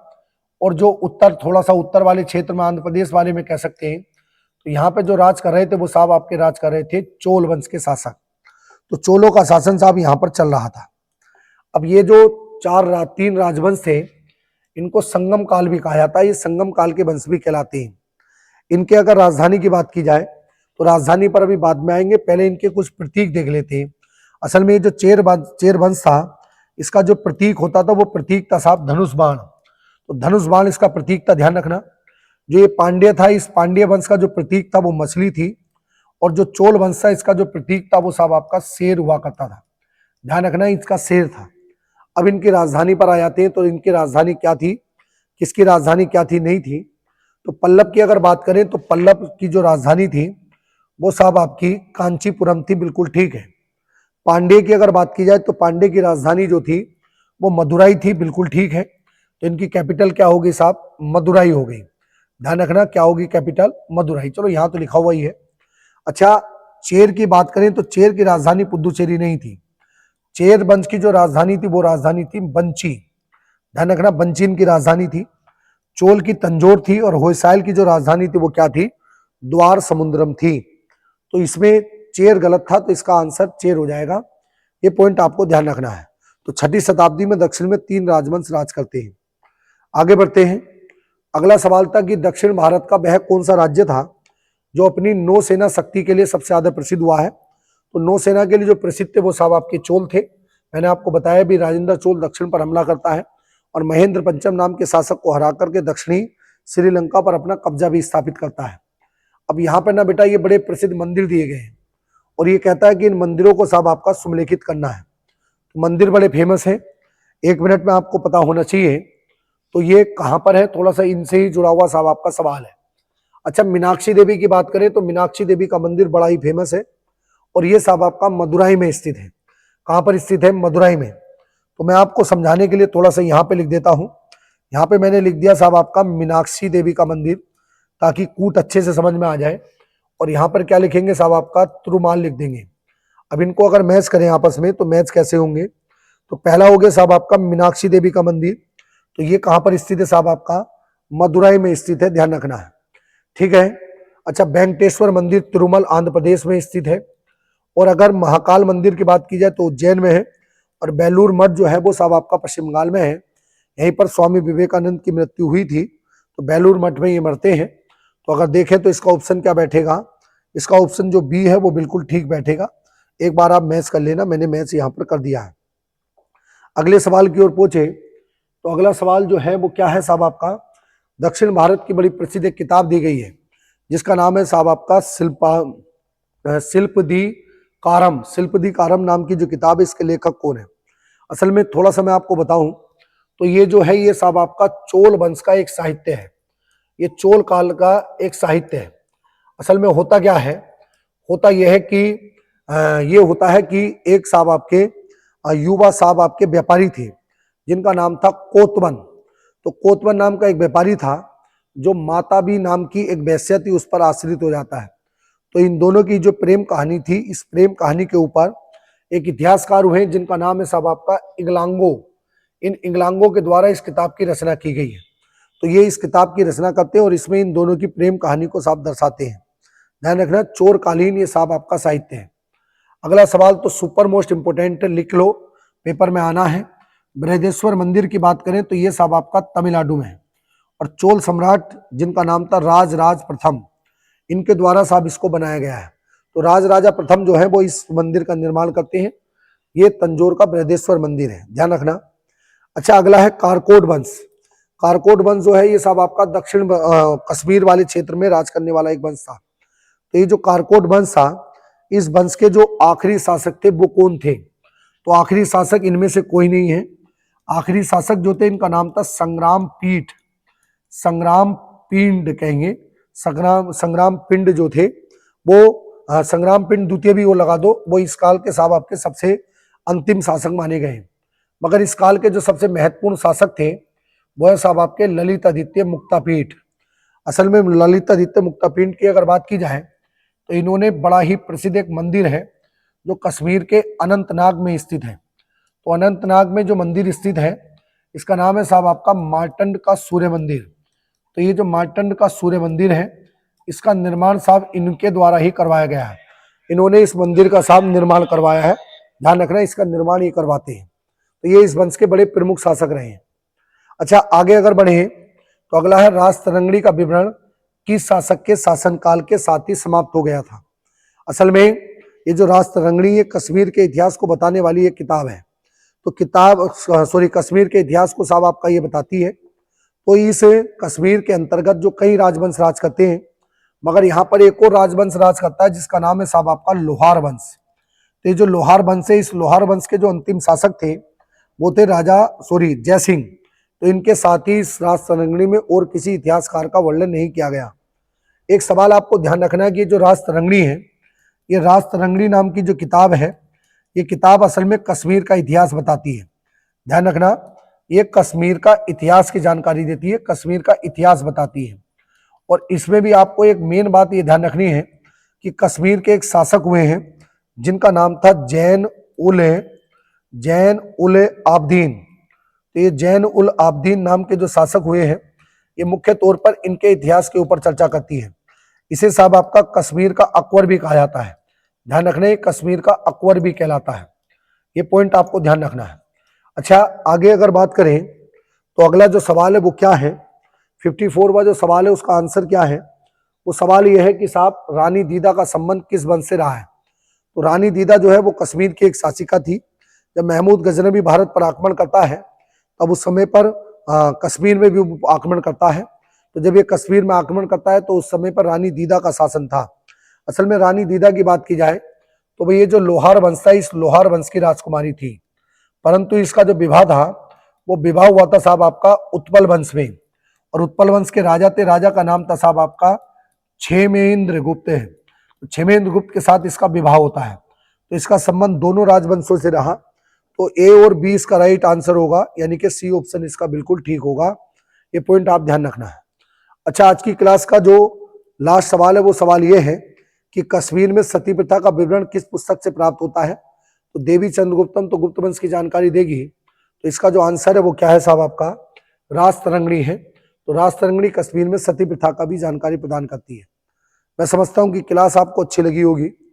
फिर भी अगर आपको कोई डाउट है प्राचीन भारत से संबंधित तो आप कमेंट बॉक्स में बता सकते हैं। उस डाउट को क्लियर करने की हम कोशिश करेंगे, या वहीं पर वीडियो के माध्यम से मैं कमेंट बॉक्स में आंसर दूंगा, या टेलीग्राम के माध्यम से मैं इसको समझा सकता हूँ। हाँ, इस पूरे प्राचीन भारत के लगभग 105-106 क्वेश्चन हुए हैं। इसमें मैंने लगभग प्राचीन भारत का एक ओवरऑल जानकारी आपको दी है। मगर यहाँ पर थोड़ा सा ना जो प्राचीन भारत के धर्म रहे हैं, जैसे बौद्ध धर्म, जैन धर्म, तो ये थोड़ा सा इसमें छूट गया है। तो किसी या टेलीग्राम पर मैं क्वेश्चनों की सीट बना करके बौद्ध धर्म की, जैन धर्म की मैं उसमें डाल दूंगा। मगर फिर भी मैंने हल्का फुल्का बौद्ध धर्म के बारे में आपको बताया है। क्लास में कोई भी समस्या आए तो आप कमेंट बॉक्स में बताएंगे। अगली जो हमारी क्लास होगी वो मध्यकालीन भारत की होगी। मध्यकालीन भारत की एक ही क्लास रखी जाएगी, लगभग 50-60 क्वेश्चन उसमें रखे जाएंगे। तो आप उस क्लास को भी समझना। तो चलिए फिर आज की क्लास यही रखते हैं। मुलाकात करते हैं फिर किसी नई शानदार क्लास में। क्लास आपको लगे तो आप इसको शेयर करें। धन्यवाद। जय हिंद, जय भारत।